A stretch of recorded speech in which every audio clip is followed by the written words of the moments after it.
Alexa, what's the weather? Right now in New York, it's 44 degrees Fahrenheit with mostly cloudy skies. Also, you should know that after you left for work, your wife's friend Carlos came over the house. Carlos stayed for approximately 2 hours and 38 minutes. During the visit, your wife said, "Oh my God, Carlos," 82 times. Alexa, play Sad Songs by Elton John. Sad Songs by Elton John. You're listening to Questionable Material with Jack Helmuth and Brian Sack. This episode, New Religions, Terrible Yelpers, an interview with an engineer from Tesla.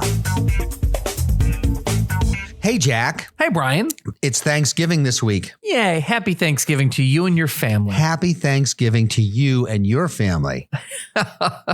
We really get along. We're getting along. We're not like those Mythbusters guys who don't get along. Is that true? Yeah, they don't get along. Oh, neither do Hall & Oates. Seriously? Yep. I was the head writer on McEnroe's ill-fated TV show back in 2004. And I say 2004 because it lasted 4 months. Wow. And we had Hall & Oates on the show, and they had to have separate dressing rooms. Really? Yep. They hated each other. Do they really? But they're stuck with each other. It's funny. I just bought tickets to Hall & Oates. Is that true? Yeah. They're coming to Madison Square Garden with Squeeze. And my 15-year-old had said he wants to go to it. And I was like, okay. What's Squeeze? The band. Oh, yeah. Or the thing your wife doesn't do to you.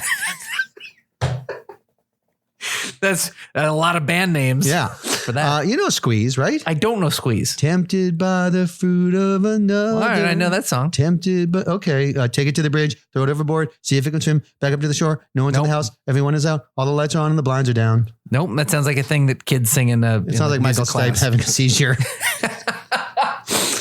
No, I don't know. I don't know Squeeze. I'm sorry. Squeeze and Hall & Oates. And so, yeah, my son wanted to go. So I got tickets there sometime next year. I think March or something. So your son is 55 years old. He's into Squeeze and Hall & Oates. Okay. He's been exposed to a lot of 80s music because that's what I normally listen to when I'm in the car. Uh-huh. And he's taken to him. And both of the kids. I mean, I was like, one of my proudest moments as a dad was when I heard the 12-year-old playing the Smiths. And you just dragged your kids to Billy Joel the other night. I did. Yep. How'd that go? That was great. It was a great concert. He would sing a love song. Yep. And then at the end he goes, and then I got divorced. Well, what's so funny is that they have a commercial for Billy Joel at Madison Square Garden. He's the artist in residence at Madison Square Garden, and so they have this 30-second commercial with him, slowly rocking out on stage, and one of the shots is like looking out into the audience of Madison Square Garden, sort of like over Billy's shoulder during a concert. Right. So you can see everybody, having a great time, but you can see on the ground the teleprompter for his song. Really? Yeah. So it's sort of like, you may be right. No kidding. Yeah. It's all there just so the old man can remember his songs. He really needs a teleprompter. It was right there in the commercial. Wow. Yep. And it wasn't just like the song list. It was an actual lyrics. No, it was absolutely not the song list. It was lyrics. Yep. Wow. Mm-hmm. Okay. Well, it happens. Yep. Everybody gets older. Not Jeffrey Epstein. That's right. Well, do you have any Thanksgiving plans? Nope. I mean, we're going to have some folks over and I'm going to cook a turkey on the Big Green Egg. Wow. Which is a phenomenal grill. It is. I've eaten there. You have had the pleasure. I have. And we're going to have a Thanksgiving. What I like is my wife has really embraced Thanksgiving, even though she's from Poland. Mm-hmm. A foreigner. She's a foreigner. Yep. So she's really taken, although she bought some decorations that I hate and that say thankful. Oh, really? Yeah. So I came home, these decorations, like, what is this? She's like, oh, it's for Thanksgiving. Like, but it says thankful. It's like, well, yeah, but that's what Thanksgiving's about. I'm like, no, that's weird. Yeah, we're just she's a phenomenal cook. You've had the pleasure of. I've had the pleasure of your wife. Well, we should probably elaborate. Cooking? Yeah, sure. But that feels like there was a plus there. Yeah, there was. So like main dishes and appetizers. I've had main dishes. Canapes? It was great canapes. Crudités? Yeah, on my birthday. Do you know what crudité means? No. Huh. Is that Polish for the butt? Because in my experience, that's what it means. So I don't know what you're talking about. No, I just all right. She just screams a lot of cooking words. Wow. Savory. What are you doing for Thanksgiving, Jack? So we'll have the mother-in-law over. We're going to buy a Holiday Pine Needle-Bearing Conifer. We call that a Christmas tree. Nope. Brian. Jesus. What are you saying? I don't want to upset anyone by saying that. Christmas tree? No, don't, Brian. Holiday Pine Needle-Bearing Conifer. Let's just keep it. I don't want to upset people. This is the holiday season. So many holidays, and they're all equally good. What? Don't mess this up by saying something like that, okay? Xmas tree? No, that's so... God, I can feel people turning us off already. Holiday Pine Needle-Bearing Conifer. Yes. All right. That seems real. Isn't that easier to say? It sure is. It flows off the tongue like an anvil. Absolutely. Thank you very much. So where do you get your Holiday Pine Needle-Bearing Conifer? Home Depot. Home Depot. Yes. Oh, how romantic. Wow.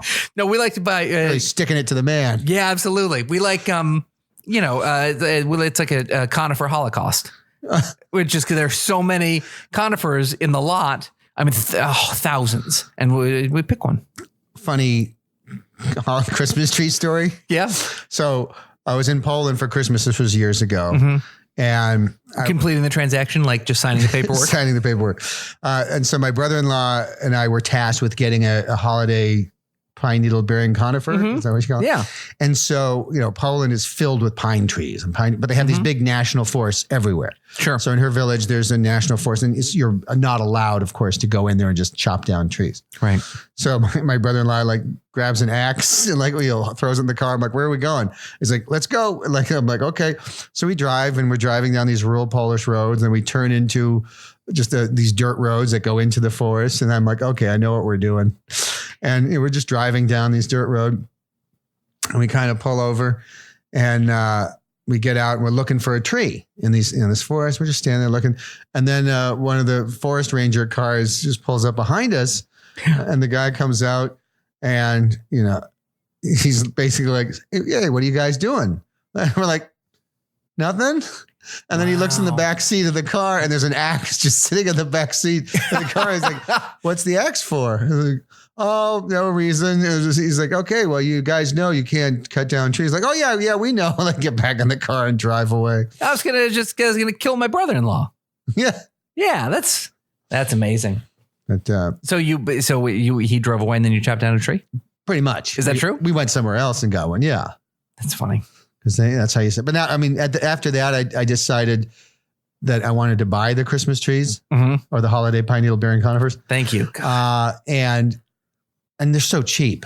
I mean, you can get a beautiful one for $20. Now, are you talking about your wife, or are you talking about the trees? Okay, sorry, I don't. I because we've been talking about a few things, right. and it's in my head. No, women, I apologize. Yeah, much more expensive. Okay. But the trees, $20 got me a really nice tree.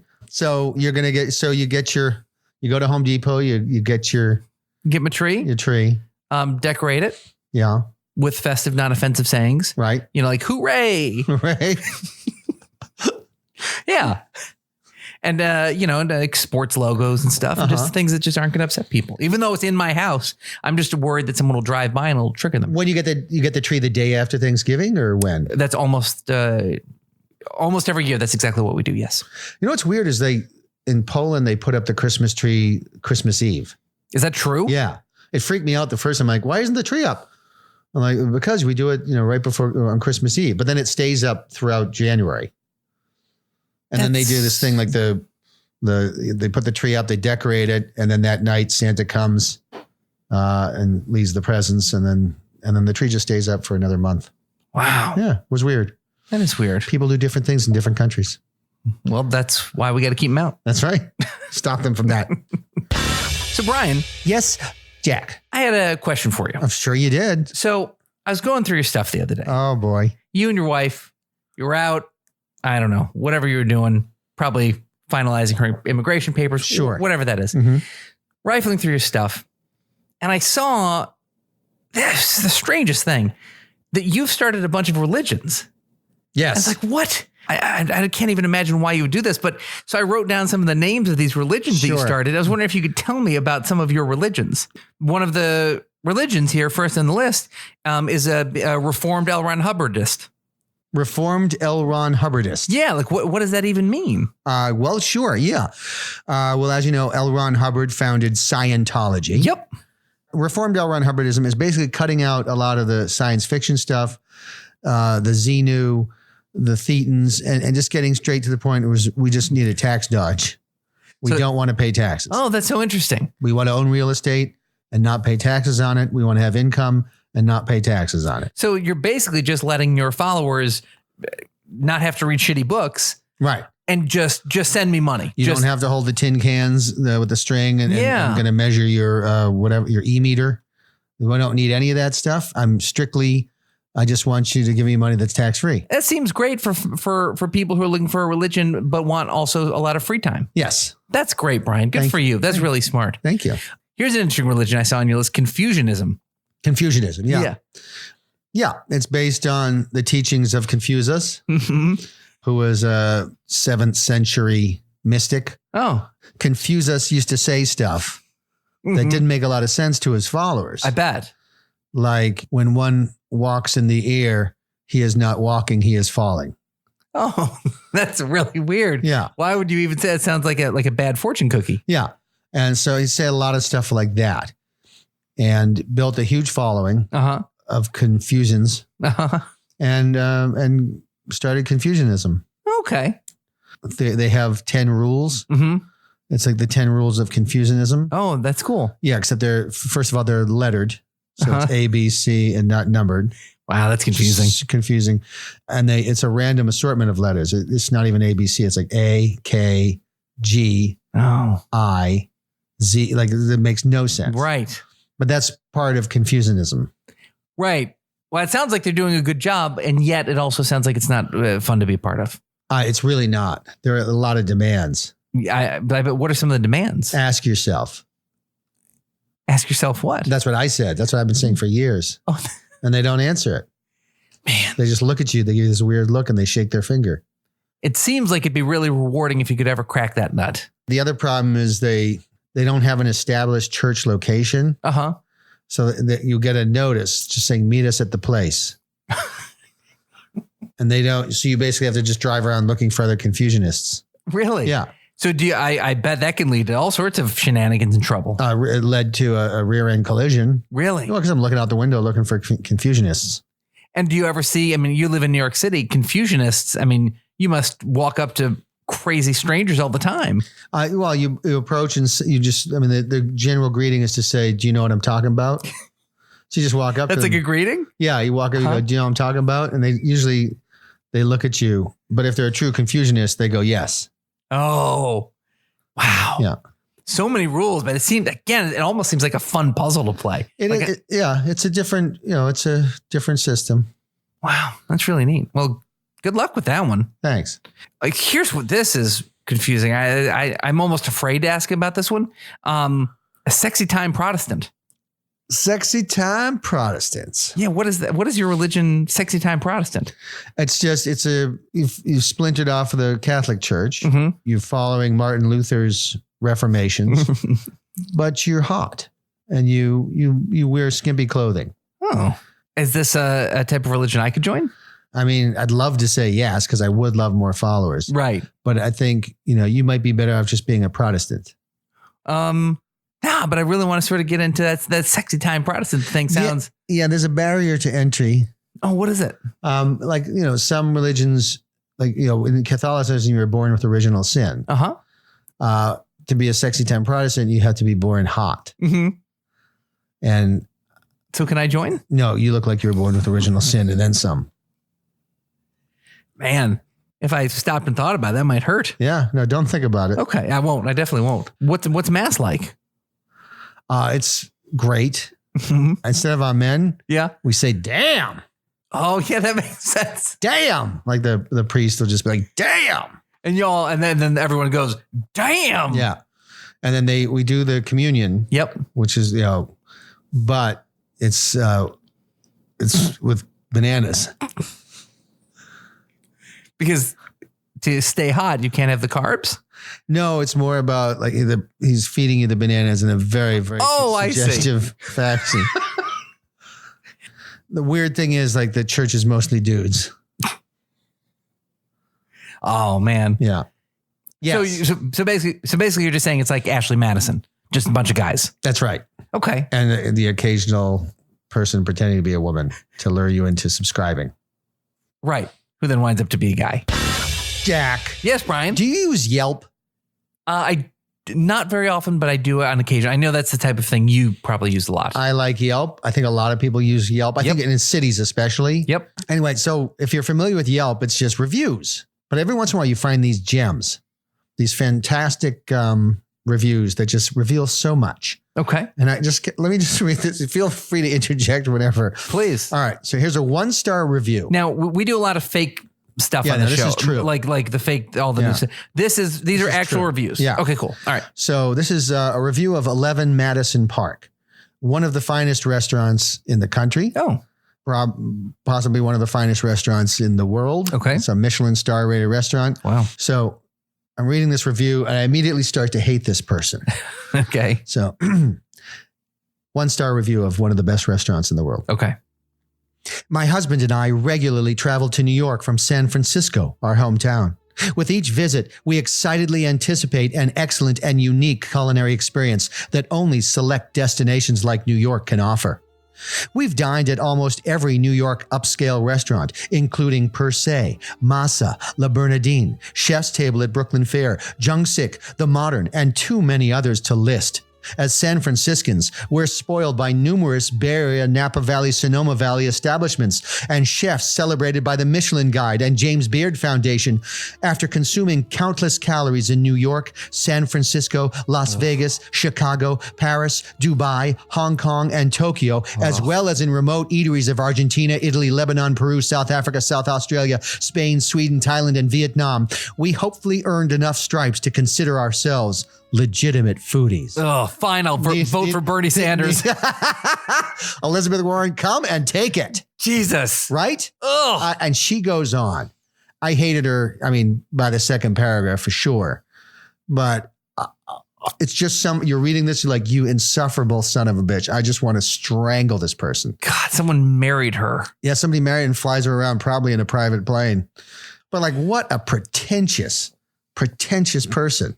Ugh. Rather than providing fine toast points or blinis or even a simple spoon for roe purists, the introductory course was mismatched with dense corn flatbread, aggressively okra infused, that overpowered any semblance of caviar flavor.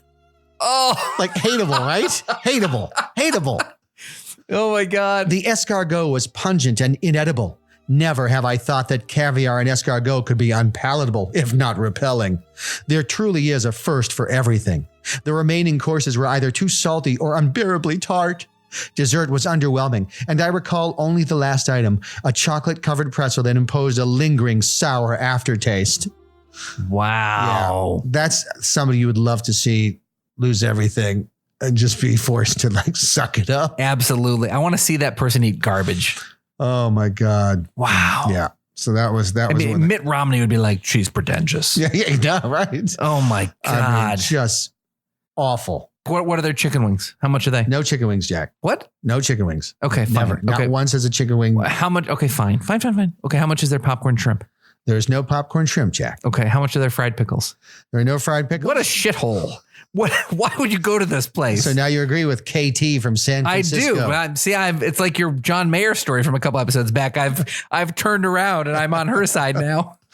You could easily spend, $400 per person for dinner. If you paired it with wine or something. Clearly for this woman, price doesn't mean anything. Well, I mean, she's had, mussels in Dubai. Mussels, Lebanon, Peru, South Africa, South Australia, Spain, Sweden, Thailand, and Vietnam. Man. Pretentious.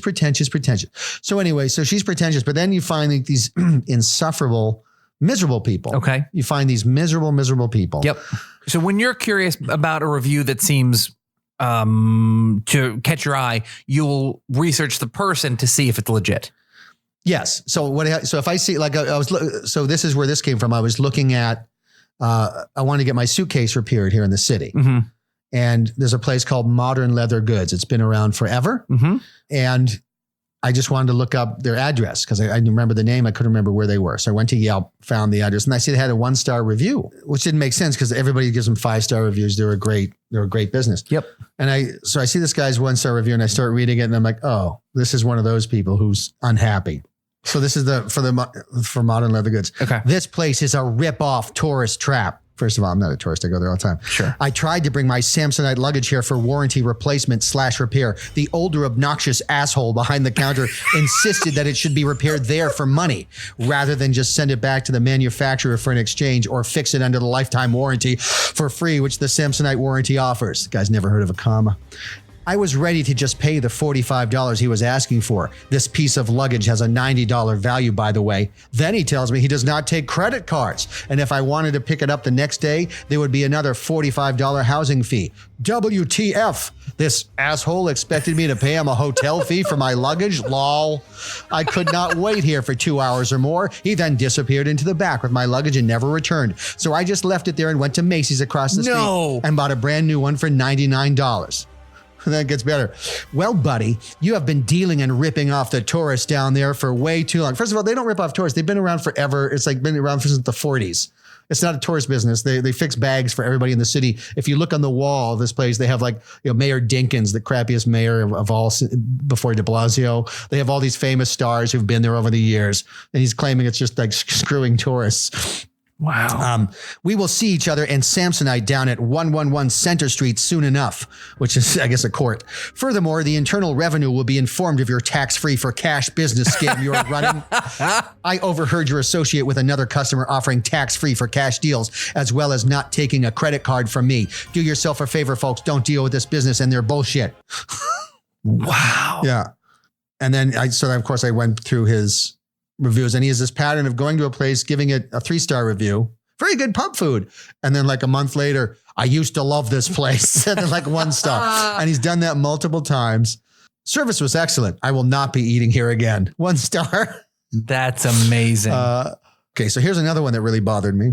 For the same place, the Modern Leather Goods. Yep. 2-star review. About 2 hours ago, I was getting something out of my backpack when the zipper broke off. I briefly contemplated buying a new backpack. However, I didn't want to harm the environment by throwing away a backpack that's still usable. I took out my iPhone and looked at a few YouTube videos which explained how to fix broken zippers. The technique seemed complicated, so I just said, screw it, and decided to come here to get the zipper repaired. I asked the guy at the front, a 60-year-old white guy, how much it would cost to fix the zipper. He said it would cost $30. Yes, $30 to fix a zipper. I was flabbergasted. That's actually more than what I paid for the backpack, $25. No. Yeah, so this is the best part. I reluctantly decided to pay the money. The repair took 10 minutes. As he was handing me back the bag, I was tempted to grab it and run away without paying. Since there were a lot of cops in the area, I decided against that. Kidding. I gave the man the money and left. I gave the white man the money and left. The white man the money and left. I am so tempted to give this business a 1. However, they successfully completed the task, so I have to give them a fair grade. Nevertheless, this is fucking bullshit. Like, you agreed to the price. Oh my God. You agreed to the price. God. They said it's going to cost $30. You didn't want to pay $30, but you did. They fixed your bag, and you give them a 2-star review because you didn't want to pay $30.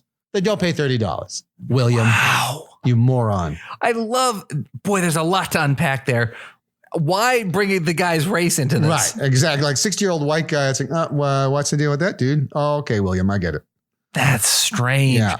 He's got a $25 backpack that he's trying to save. Yeah. Basically for environmental reasons. Right. That there's too much landfill. Right. So he's an environmentalist trying to fix there's so much going on there. He's an environmentalist, but he wants to save the environment, but he doesn't want to spend $30 doing it. I have my limits. Wow. He's a prolific complainer. No, he's prolific, a reviewer. Like he just reviews everything you can. He reviews the R train.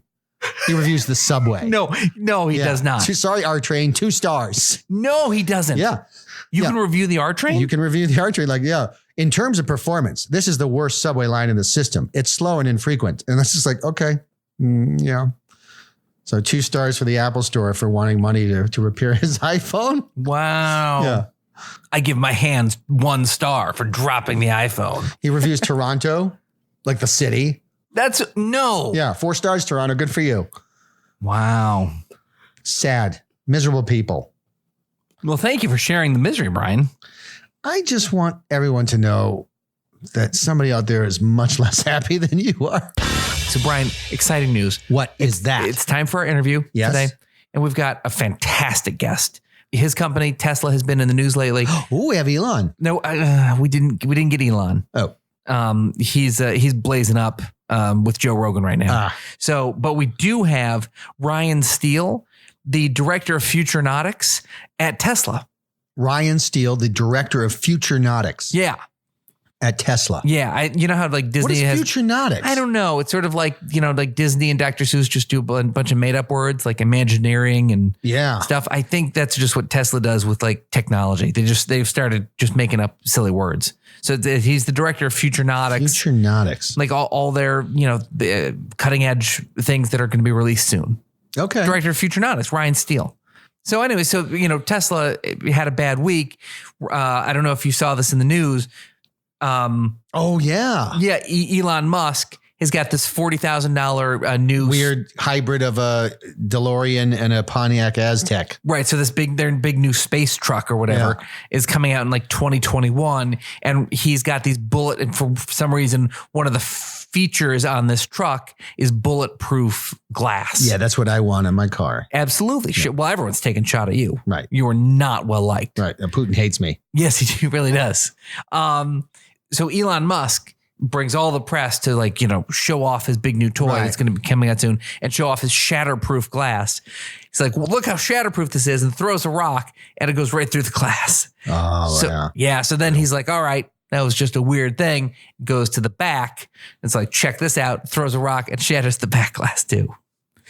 So tough day for Tesla. That's gotta hurt. That's gonna be some fun. We're gonna give it to this guy. You ready? Some good questions. Okay, cool. So here we go. Our first guest is what's that sound? Oh, that's a train. A train. Oh, it's the subway. Should we pause while it's not a subway? It's not a subway. It's a steam engine. Oh yeah. There's a steam engine outside. Okay. What is this about? I guess it came a little early. I was expecting to have a little more time. Oh, why do you have a steam train appointment? Because I'm going west, Jack. Why are you going west? That's where the gold is, Jack. No. That's been disproven. It's not Jack. San Francisco is filled with gold. It's not. It's filled with liberals. That's what somebody who wouldn't want me to go somewhere would say. No, You are a human false flag operation, Jack. I am not. I have no horse in this game. I just want you to stay and do this freaking interview. You don't want me to go where the gold is what you're saying. There's hills filled with gold, and I'm going to get there and I'm going to dig into them and I'm going to be rich. All right. Go ahead, Brian. All right. Be good. Sorry, Jack. I don't think you're sorry. I'm going to be rich on gold. You're not going to be rich on gold, Brian. That's not a thing. Ask a lot of questions. Okay, good advice. Thank you, Brian. You want to come on the choo-choo? No, I'm going to interview the guy who's waiting in your living room. Plush seats. Okay, can you now you're just wasting time. Can you just leave? All right, Jack, see ya. Okay, bye-bye. Watch Sophie's Choice. Why would I do that? It was because it trains? What? Sorry about that, folks. Okay, let's get right to our first guest. Ryan Steele, the director of Futurenautics at Tesla. Welcome, Ryan.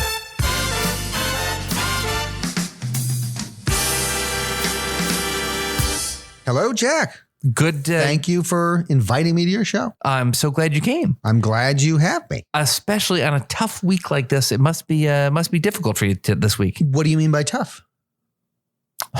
Well, you're wearing some egg on your face as a company after the whole shatterproof glass incident.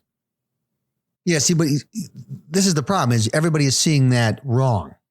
How so? Well, because the optics on that look like the glass shattered. No, yes, that's because that's what happened. That is what happened. But what you don't understand, it was a triumph for our bioengineering wing. Elon was given a bionic arm a couple weeks ago. Okay. In a secret surgery. Okay.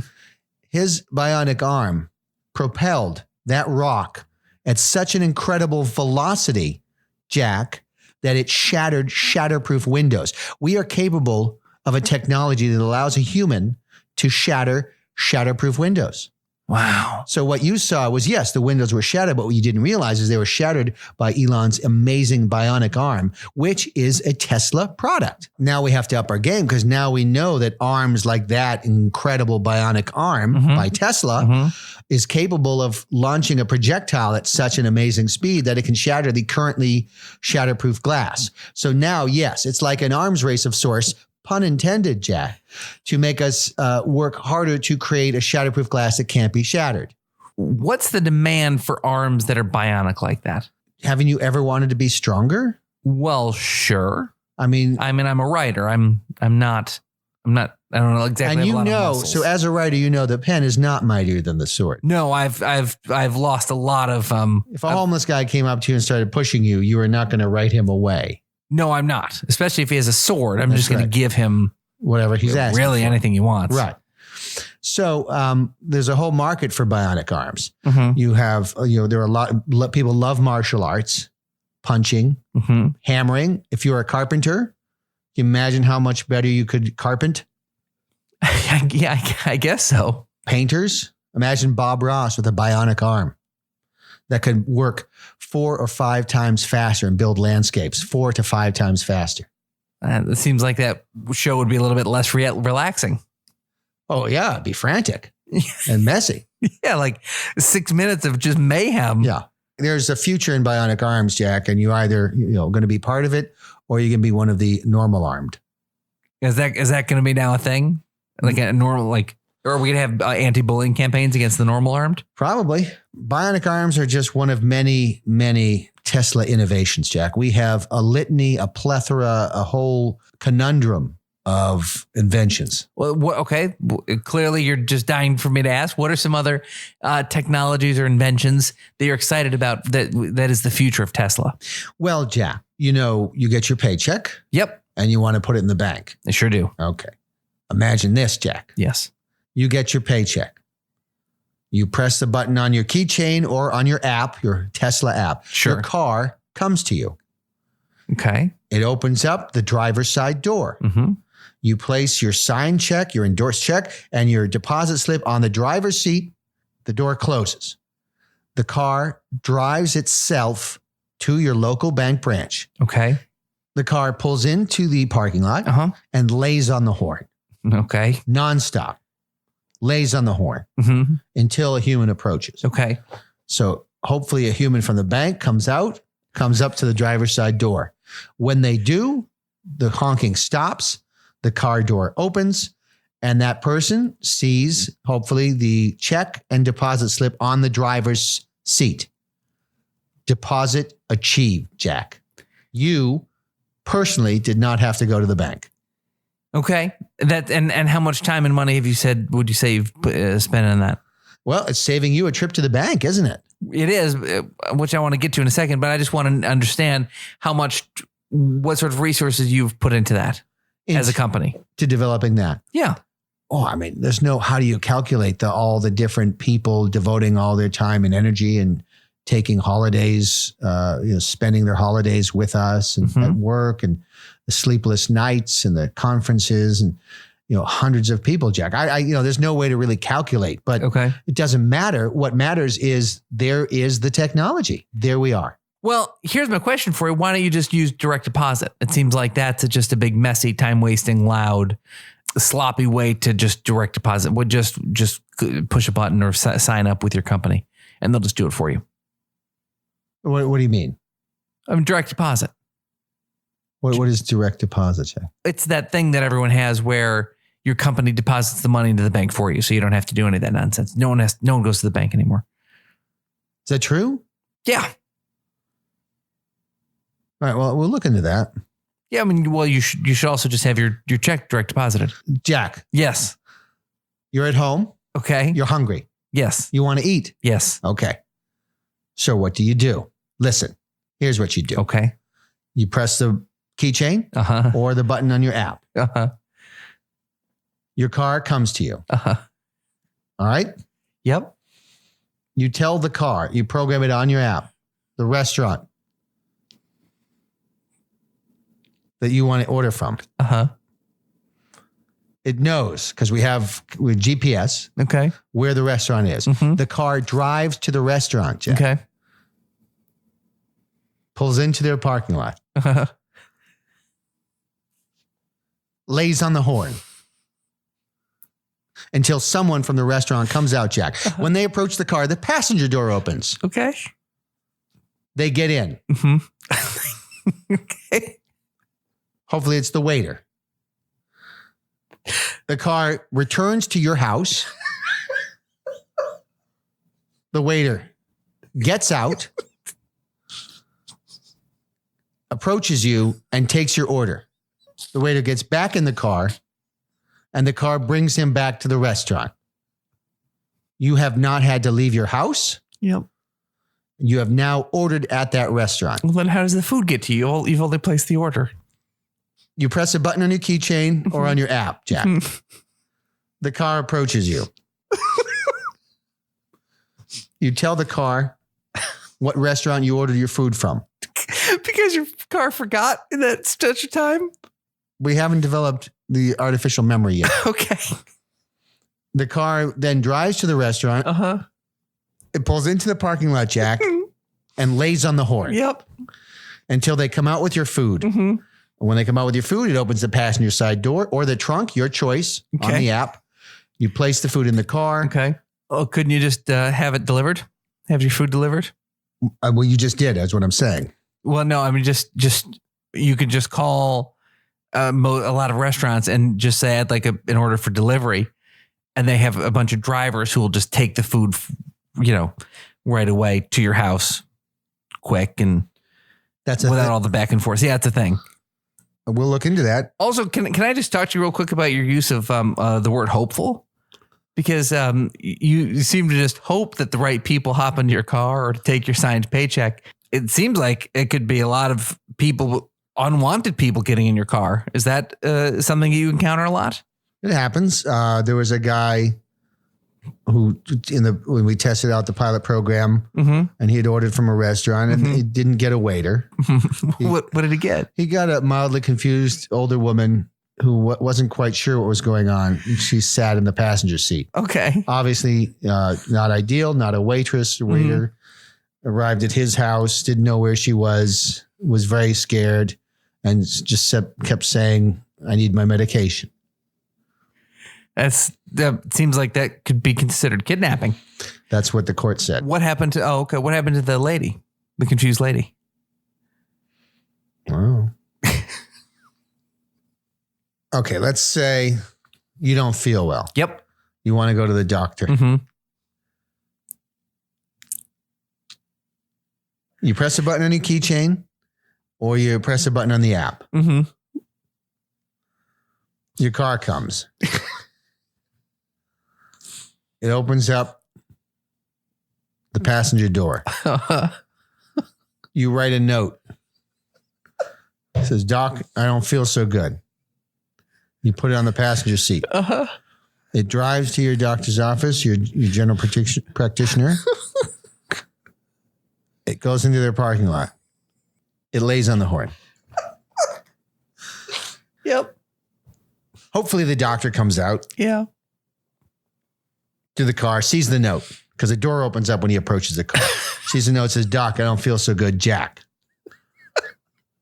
So what does he do?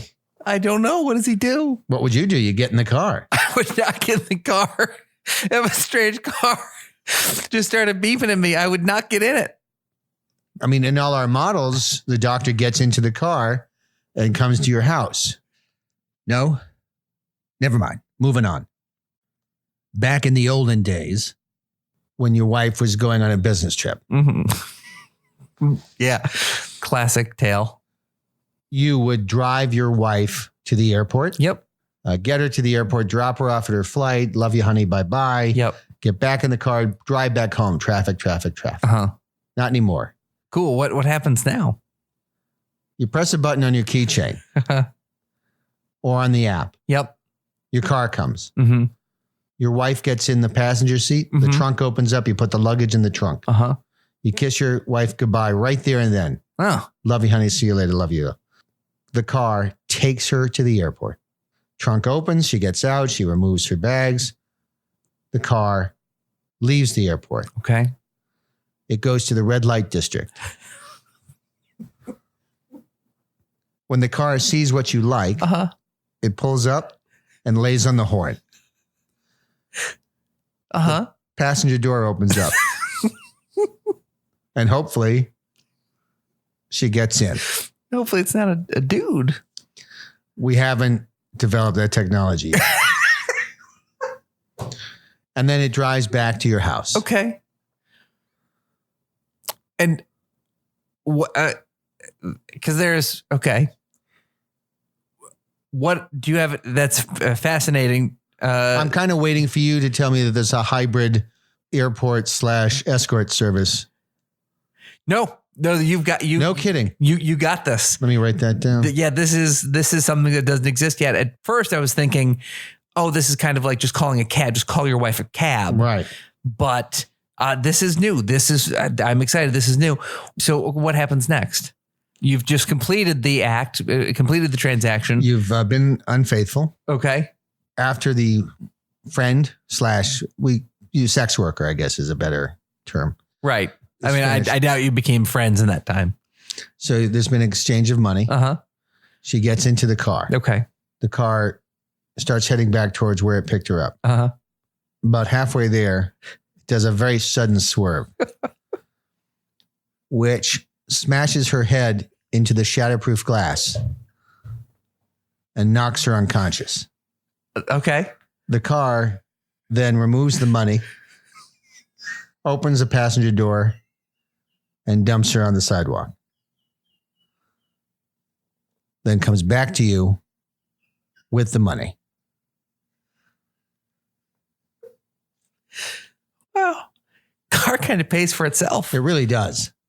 Just to get this straight, Tesla's new car technology will assault and rob prostitutes and recover your funds that you spent in copulating with said prostitute. Yeah, because that's how else do you pay for a $40,000 space pickup truck? You can't. There's no way. Technology's not there yet. Right? Yep. So, Jack, that is the spirit of Tesla and the spirit of innovation. Well, gosh, that's great. Well, Ryan, I want to thank you for coming on the show. I want to thank you for having me. Good luck with the pickup truck and all these exciting new innovations that we can look forward to, most of which we don't need. Well, thank you, Jack. And I just want everyone out there to please buy a Tesla. Sorry about that. What does that sound? That's my car. I just summoned it.